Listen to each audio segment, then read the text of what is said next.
नमस्कार दर्शकों, जय श्री राधे राधे। आपका स्वागत है। दर्शकों, क्या आपको भी सपनों में मरे हुए लोग दिखाई देते हैं? किसी को अपने मरे हुए पिताश्री सपने में दर्शन देते हैं तो किसी को अपनी मृत माता के दर्शन होते हैं। शायद आपने भी सपनों में मृत परिजनों को अवश्य देखा होगा, लेकिन सुबह उठने के बाद आप उस सपने को दुर्लक्ष्य कर देते हैं। क्या अपने मन में कभी ऐसा विचार आया कि आपको ऐसा सपना क्यों दिखाई दिया? इस सपने का अर्थ क्या हो सकता है? लेकिन दोस्तों, क्या आप जानते हैं, सपने में मरे हुए परिजन दिखाई देने पर हमें महत्वपूर्ण संकेत भी मिलते हैं। सपने में मृत परिजन दिखाई देना कोई आम बात नहीं है। इसके पीछे गहरा रहस्य छिपा हुआ है, जिनका वर्णन हमारे पुराणों में किया गया है। आज हम आपको उन्हीं महत्वपूर्ण संकेतों के विषय में बताने जा रहे हैं, इसीलिए आप इस वीडियो को पूरा देखिए, क्योंकि आधा अधूरा ज्ञान घातक हो सकता है। आज की इस प्रस्तुति में हम आपको पितृपक्ष में सबसे अधिक सुनी जाने वाली एक ऐसी महान कथा सुनाने जा रहे हैं। इस कथा के माध्यम से आपको समझ में आ जाएगा कि सपने में मरे हुए लोग दिखने का क्या अर्थ होता है। अगर सपने में मरे हुए लोग दिखाई देते हैं तो हमें बहुत ही महत्वपूर्ण संकेत मिलते हैं। दोस्तों, कथा को शुरू करने से पहले आप सभी से अनुरोध है कि आप इस वीडियो को लाइक ज़रूर करें, कमेंट करें, जय श्री राधे अवश्य लिखें। तो चलिए आपको सुनाते हैं वो प्राचीन महान कथा। इस कथा को सुनने मात्र से ही पितरों की कृपा प्राप्त होती है। आइए सुनते हैं वो कथा। मित्रों, एक बार देवर्षि नारद यमराज से मिलने के लिए यमलोक जाते हैं। यमलोक में यमराज देवर्षि नारद का बड़े प्रेम से आदर एवं सत्कार करते हैं और उन्हें प्रणाम करते हुए पूछने लगते हैं, हे देववंश, यमपुरी में आपका स्वागत है। आपके दर्शन से आज मैं धन्य हुआ और आपके चरण पड़ने से यमपुरी की शोभा बढ़ गई है। इस प्रकार से यमराज के द्वारा स्वागत किए जाने पर देवर्षि नारद प्रसन्न होते हैं और यमराज को भी प्रणाम करते हैं और कहते हैं, हे मृत्यु के देवता यमराज, आपको भी मेरा प्रणाम है। आपके आदर सत्कार से हम अत्यंत प्रसन्न हुए। फिर यमराज नारद जी से कहते हैं, हे देवर्षि, आज आपका यमलोक में आने का क्या प्रयोजन है? अवश्य ही कोई महत्वपूर्ण कार्य अथवा कोई महत्वपूर्ण समाचार लेकर आप आए होंगे, या फिर हमसे कोई भूल तो नहीं हुई है? कृपया बताइए, आपकी क्या सेवा कर सकता हूँ? तब देवर्षि नारद कहते हैं, हे धर्मराज, आप तो मृत्यु के तथा न्याय के देवता हैं। आप तीनों लोकों के सभी जीवित और मृत प्राणियों का लेखा जोखा रखते हैं। आपको समस्त चराचर के भूत और भविष्य की भी ज्ञान है। इसीलिए मैं आपके पास कुछ शंका लेकर आया हूँ, जिसे दूर करने की कृपा करें। फिर यमराज कहते हैं, हे देवर्षि, आप सत्य कहते हो। हम तीनों लोक में निवास करने वाले सभी जीवित और मृत प्राणियों का लेखा जोखा अवश्य रखते हैं, किंतु आपके मन की बात जानना हमारे बस का नहीं है। आप तो तीनों लोकों की खबर रखते हैं। आप भगवान विष्णु के सबसे प्रिय भक्त हैं। आप समस्त शास्त्रों का भी ज्ञान रखते हैं, किंतु अगर आप मुझसे कुछ जानना चाहते हैं तो मैं अवश्य ही आपकी सहायता करूंगा। हे देवर्षि, आपकी जो भी शंका है, प्रश्न है, आप निसंकोच होकर पूछ सकते हैं। अपने सामर्थ्य के अनुसार उनका जवाब देने का प्रयास अवश्य ही करूंगा। देवर्षि नारद कहते हैं, हे यमराज, मैं पृथ्वी लोक का भ्रमण करके आया हूँ।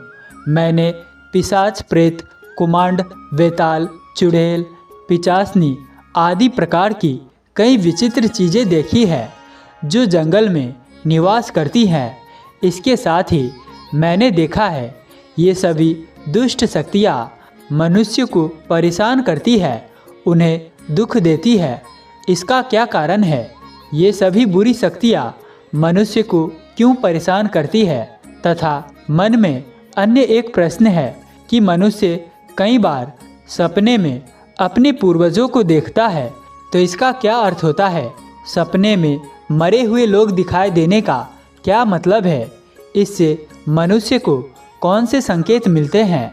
मैं समस्त मनुष्य जाति के कल्याण के लिए इन प्रश्नों के उत्तर जानने के लिए ही आपके पास आया हूँ।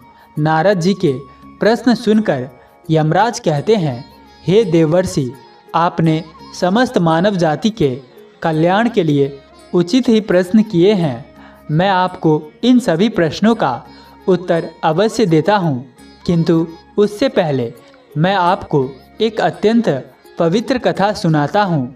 इस कथा में आपको सभी प्रश्नों के उत्तर मिल जाएंगे। आप इस कथा को ध्यान से अवश्य सुने। जो भी मनुष्य इस कथा का श्रवण करता है, मैं उसके 32 अपराध माफ़ करता हूँ। तब नारद जी कहते हैं, हे धर्मराज, आप मुझे वो महान कथा सुनाइए, मैं इसे ध्यान से सुनूंगा। तो दर्शकों, फिर यमराज देवर्षि नारद को ये महान कथा सुनाते हैं। तो चलिए आपको वो कथा सुनाते हैं। आप सभी इस कथा को ध्यान से सुनिए। एक समय की बात है, मध्य देश में एक अत्यंत शोभायमान नगरी थी, जहाँ पर एक सेठ अपने 4 भाइयों के साथ निवास करता था। उस सेठ का नाम धर्मन था। उसके 4 भाई सुमन, नंदन, विचरण और विभान थे। सेठ और उसके भाइयों का विवाह हो चुका था और सभी बड़े प्रेम के साथ एक दूसरे के साथ रहते थे। सेठ के पास किसी भी चीज़ की कोई कमी नहीं थी।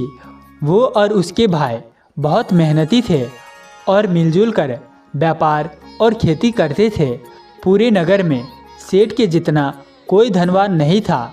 ये सारी संपत्ति सेठ को उसके पूर्वजों से ही प्राप्त हुई थी। सेठ के पूर्वज महादानी और दयावान थे।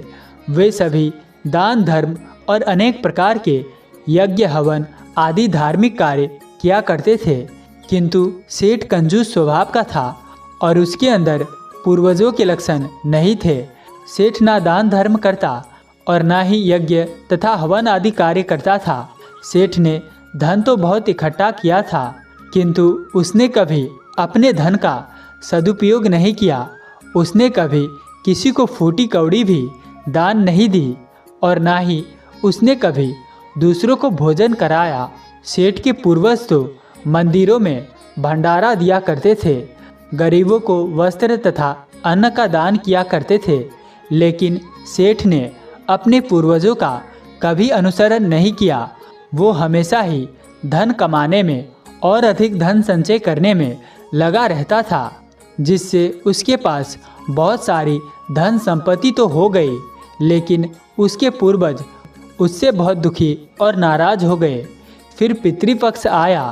पितृपक्ष में सभी पूर्वज अपने पुत्रों के द्वारा श्राद्ध और तर्पण की अपेक्षा कर रहे थे, किंतु उनके किसी भी पुत्र ने अपने पूर्वजों के लिए ना श्राद्ध किया और ना ही तर्पण किया। उन्होंने ना दान धर्म किया और ना ही किसी भूखे प्राणी को भोजन कराया। अपने पुत्रों की ऐसी दुष्टता देखकर सभी पितृगण अत्यंत दुखी हुए। सेठ के पूर्वजों को अपने पुत्र का व्यवहार ठीक नहीं लगता था। इसी कारण से वो पितृलोक में भी दुखी रहा करते थे। धन कमाने के लालच में सेठ इतना उन्मत्त हो गया था कि वो अपने पूर्वजों को भी भूल गया और उसने अपने पूर्वजों का श्राद्ध तथा तर्पण आदि कार्य करना भी बंद कर दिया, जिससे उसके पूर्वजों की आत्मा की तृप्ति नहीं होती थी। वे अपने पुत्र के ऐसे व्यवहार से दुखी रहने लगे। फिर एक दिन उस सेठ के पूर्वज चर्चा करते हैं। वो एक दूसरे से कहने लगते हैं, हमारा बड़ा ही दुर्भाग्य है जो हमारे कुल में इतने स्वार्थी और लालची पुत्रों का जन्म हुआ है। हमारे पुत्र ना हमारे लिए श्राद्ध करते हैं और ना ही दान धर्म करते हैं। हमारे पुत्रों के कुकर्म के कारण हमारा पतन हो रहा है। इस प्रकार से विचार करके वो सभी पितर अपने पुत्रों से मिलने के लिए जाने के विषय में सोचने लगते हैं और कहते हैं हमें यमराज के पास जाना चाहिए। अब वो ही हमारी इस समस्या का समाधान कर सकते हैं। हम सभी यमराज के पास जाकर उनसे हमारे पुत्रों से मिलने के लिए जाने की अनुमति मांगेंगे। फिर सभी पितृगण आकाश मार्ग से उड़ते हुए पितृलोक से यमलोक में यमराज के पास जाते हैं। वहाँ पर जाकर वे सभी यमराज को नमस्कार करते हैं। पितृगणों को यमपुरी में आया हुआ देखकर यमराज भी उनका स्वागत करते हैं और उनके आने का कारण पूछते हैं। तभी सभी पितर हाथ जोड़कर अपना दुख बताने लगते हैं। वो सभी पितर यमराज से कहते हैं हे धर्मराज, हमारे पुत्रों की मति भ्रष्ट हो गई है। हमारे पुत्र ना दान करते हैं और ना श्राद्ध और ना तर्पण करते हैं। उनके अशुभ आचरण से हमारा पतन हो रहा है। वो कभी दान धर्म नहीं करते हैं, जिस कारण से हमारी संतुष्टि नहीं हो रही है। कृपया आप हमें हमारे पुत्रों से मिलने के लिए एक बार जाने दें। हम हमारे पुत्रों को समझाकर लौट आएंगे। उन्हें शास्त्रों का ज्ञान देकर फिर से यमलोक लौट आएंगे। तब यमराज ने उन्हें आज्ञा देते हुए कहा हे महात्माओं, तुम अपने पुत्रों से मिलने के लिए तो नहीं जा सकते, किंतु तुम अपने पुत्रों को स्वप्न के माध्यम से संकेत अवश्य दे सकते हो। इसीलिए आप सभी अपने पुत्रों को उनके सपनों में जाकर संकेत देकर उन्हें अपना दुख समझा सकते हो। फिर वो सभी पितर इस बात पर सहमत हो जाते हैं और एक एक करके अपने सभी पुत्रों के सपनों में जाकर उन्हें दर्शन देते हैं। सबसे पहले वो अपने बड़े पुत्र को अर्थात उस सेठ धर्मन के सपने में उसे दर्शन देते हैं और उसे संकेत देते हैं, किंतु उनका बड़ा पुत्र उनके संकेतों को समझ नहीं पाता है। दूसरे दिन जागने पर वो उस सपने को भूल जाता है और अपने पितरों के द्वारा दिए गए संकेतों को भी नज़रअंदाज कर देता है।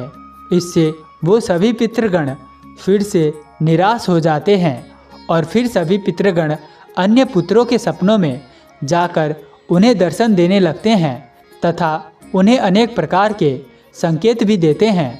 लेकिन उनके बाकी पुत्र भी उन संकेतों को दुर्लक्ष्य कर देते हैं।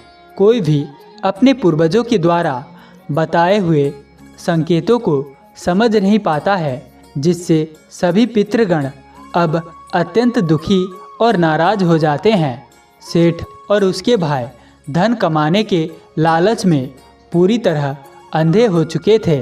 उन्हें पूर्वजों के द्वारा प्राप्त दिव्य संकेतों का महत्व कुछ भी नहीं लगता था, किंतु पितरों के स्वप्न में दर्शन देने के कुछ ही दिनों के बाद उस सेठ को व्यापार में नुकसान उठाना पड़ता है।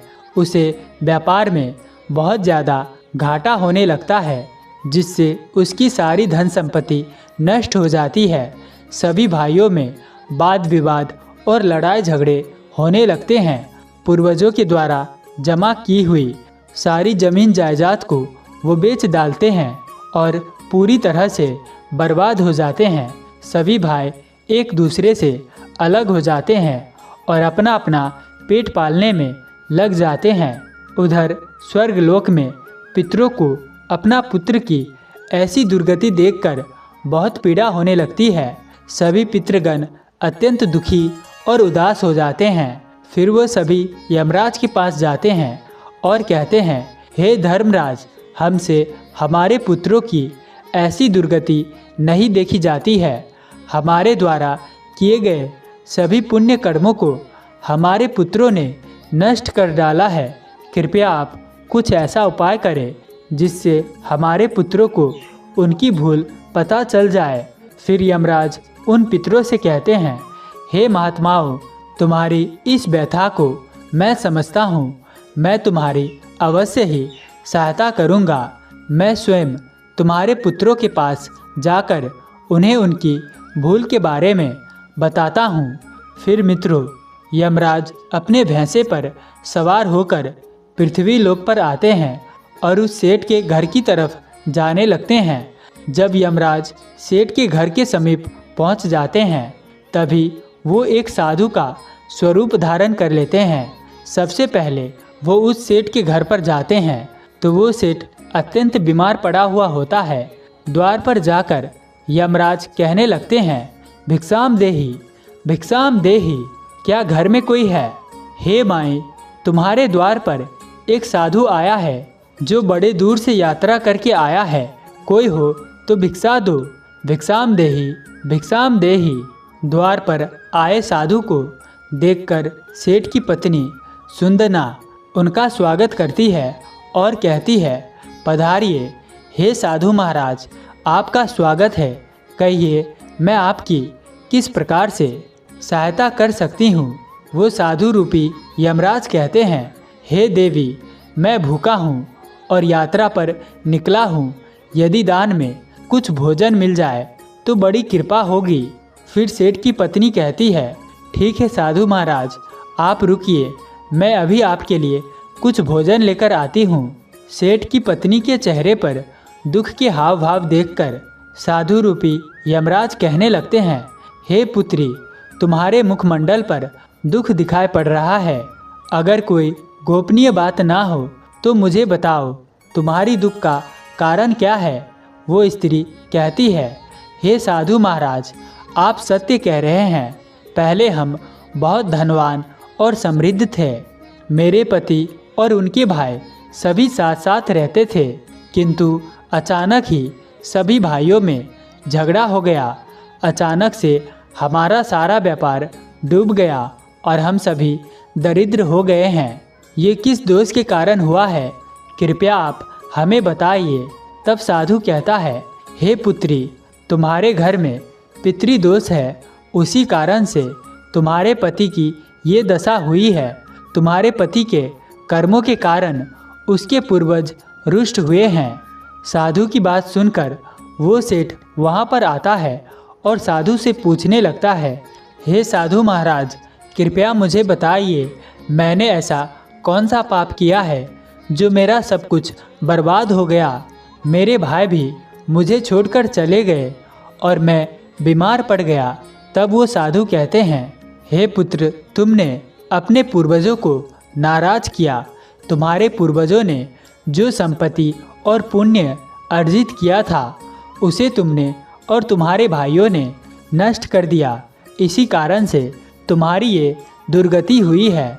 तुम लोगों ने अपने पितरों का श्राद्ध नहीं किया, उनका तर्पण नहीं किया।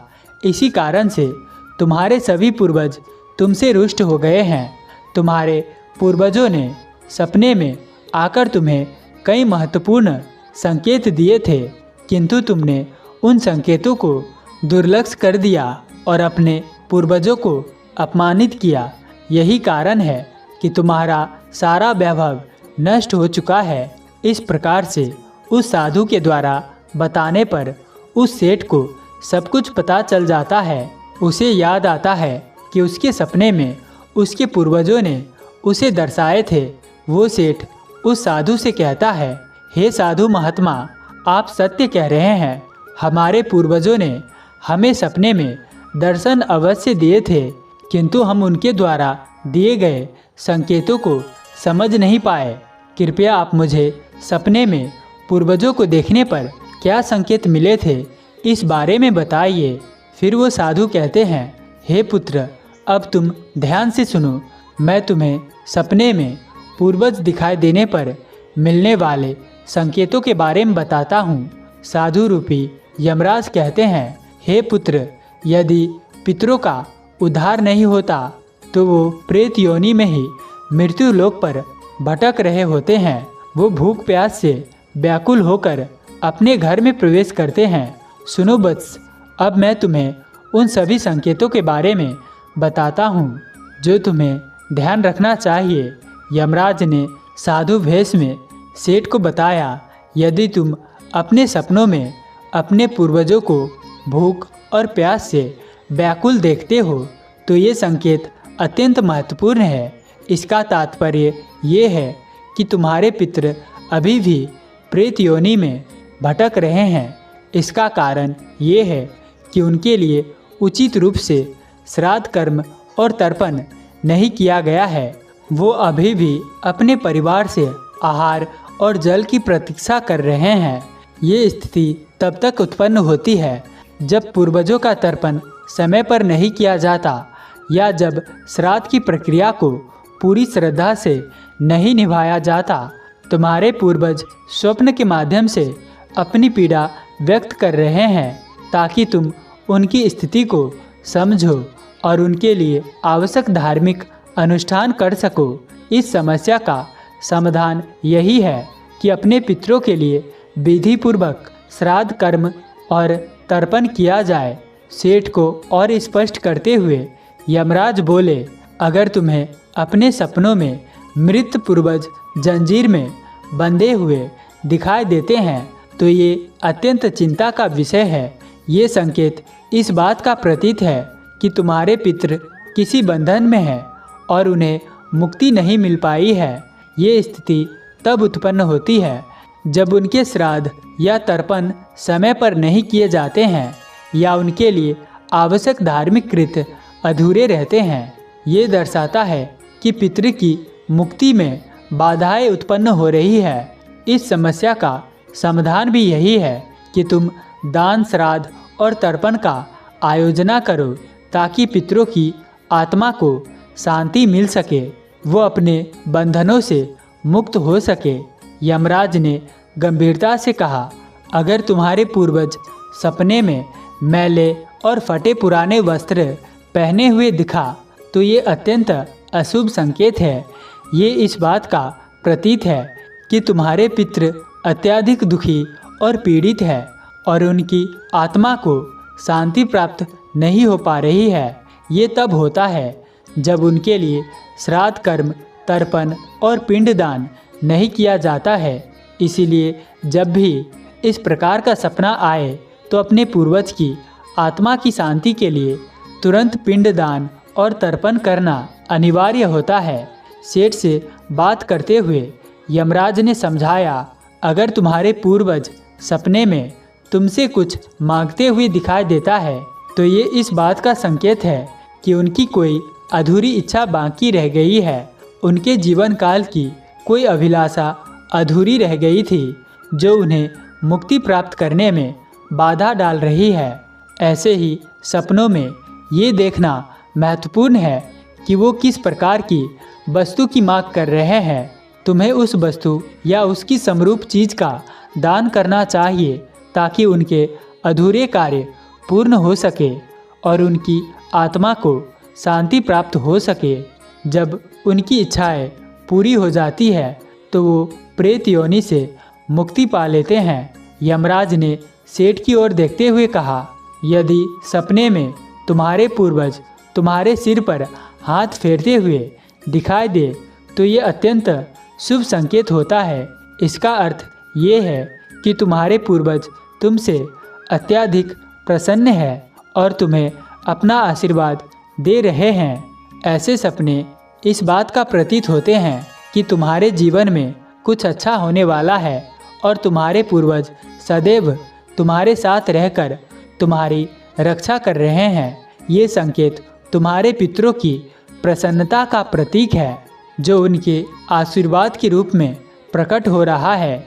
यमराज ने समझाया, अगर तुम्हारे पूर्वज सपने में तुम्हारी ओर हाथ बढ़ाते हुए दिखाई दे तो ये अत्यंत शुभ संकेत है। इसका अर्थ ये है कि तुम्हारे पितृ तुम्हारे प्रयासों से संतुष्ट है और तुम्हें जीवन में सफलता मिलेगी। ऐसे सपने दिखना ये दर्शाता है कि तुम्हारे पितृ तुम्हारे साथ है और वे तुम्हारी उन्नति और सफलता के लिए आशीर्वाद दे रहे हैं। इस प्रकार के सपने आने पर तुम्हें ये सुनिश्चित करना चाहिए कि तुम सही मार्ग पर चल रहे हो। यमराज ने चिंतित स्वर में कहा, यदि सपने में तुम्हारे पूर्वज अचानक अदृश्य हो जाते हैं तो ये अशुभ संकेत होता है। इसका अर्थ है कि तुम्हारे जीवन में कोई संकट आने वाला है और तुम्हें सावधान हो जाना है। ये सपने इस बात का सूचक है कि निकट भविष्य में कोई बड़ी कठिनाई तुम्हारे सामने आ सकती है। ऐसे सपनों से ये सीख मिलती है कि हमें और आध्यात्मिक रूप से किसी भी आने वाले कष्ट के लिए तैयार रहना चाहिए।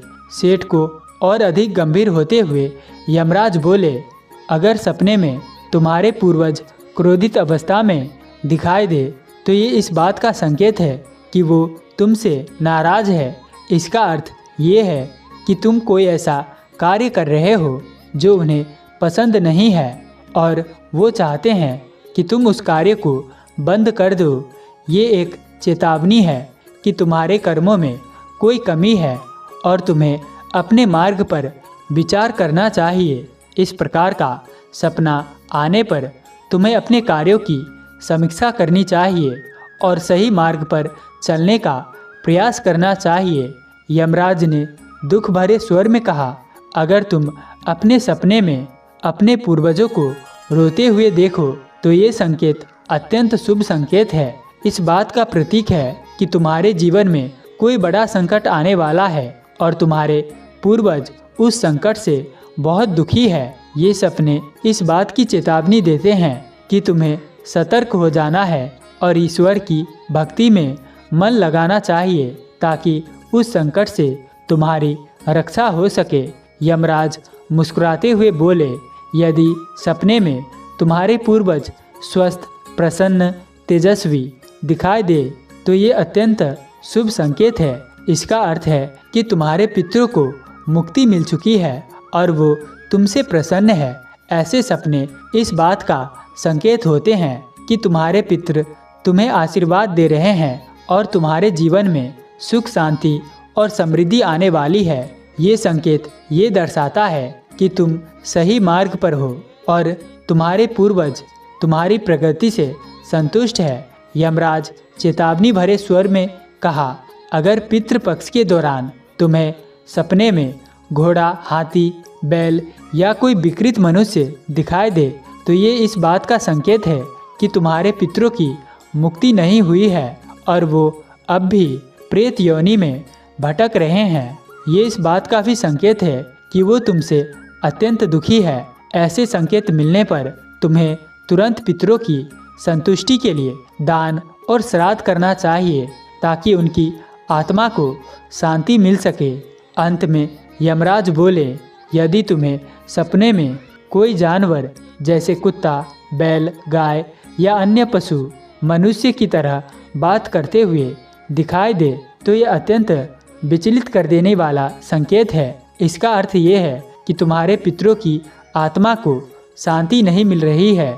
ये इस बात का संकेत है कि तुमने उनके लिए आवश्यक धार्मिक कृत्य अधूरे छोड़े हैं। इस स्थिति में तुम्हें तर्पण पिंड, दान या अन्य धार्मिक अनुष्ठान करके अपने पितरों की आत्मा की शांति के लिए प्रार्थना करनी चाहिए। तब वो साधु कहता है, हे पुत्र, यदि तुम्हें भी इस प्रकार के सपने दिखाई पड़े हैं तो तुम्हें अपने पूर्वज को प्रसन्न करने के लिए दान, धर्म, तर्पण, श्राद्ध आदि कर्म करने चाहिए जिससे तुम्हारे सभी कष्ट दूर होंगे। उस साधु की बात सुनकर सेठ को अपनी गलती का एहसास हो जाता है और वो तुरंत ही अपने भाइयों के पास जाता है और उन्हें साधु के द्वारा बताई गई बात बता देता है और फिर सभी भाइयों को समझ में आ जाता है कि उनके पूर्वज उन्हें सपनों में आकर संकेत दे रहे थे।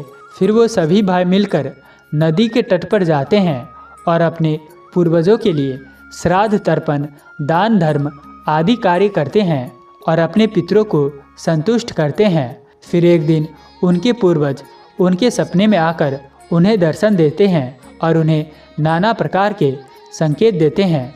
वे सभी शुभ संकेत होते हैं। अपने पितरों के द्वारा शुभ संकेत प्राप्त होने पर उन सभी भाइयों का जीवन खुशियों से भर जाता है। उनके सभी रोग और दोष समाप्त हो जाते हैं। फिर वो एकजुट होकर रहने लगते हैं और खूब तरक्की करते हैं। यमराज नारद जी से कहते हैं, हे देवर्षि, जब मनुष्य के पूर्वज संतुष्ट हो जाते हैं तब मनुष्य को अनेक प्रकार के संकेत प्राप्त होते हैं। अब मैं आपको उन संकेतों के विषय में बताता हूँ। यदि सपने में मृत परिजन सिर पर हाथ फिराते हुए दिखाई देते हैं, इस सपने का अर्थ ये है कि वो बहुत अधिक प्रसन्न है। पूर्वज ये संकेत दे रहे हैं कि उस मनुष्य के जीवन में कुछ बहुत ही अच्छा होने वाला है। यदि पूर्वज मनुष्य की ओर हाथ बढ़ाते हुए दिखाई देते हैं तो पूर्वज ये संकेत दे रहे हैं कि मनुष्य जो भी काम कर रहे हैं उसमें वो संतुष्ट है और उससे उस कार्य में अवश्य ही सफलता प्राप्त होगी। यदि सपने में पूर्वज स्वस्थ दिखाई देते हैं, उनके मुखमंडल पर तेज दिखाई देता है और उनके वस्त्र चमकीले और सफ़ेद रंग के होते हैं, तो उन पितरों को मुक्ति मिल चुकी है, ऐसा समझना चाहिए। अगर सपने में पूर्वज दूर आकाश में बादलों पर बैठे हुए दिखाई देते हैं तो ये शुभ संकेत है।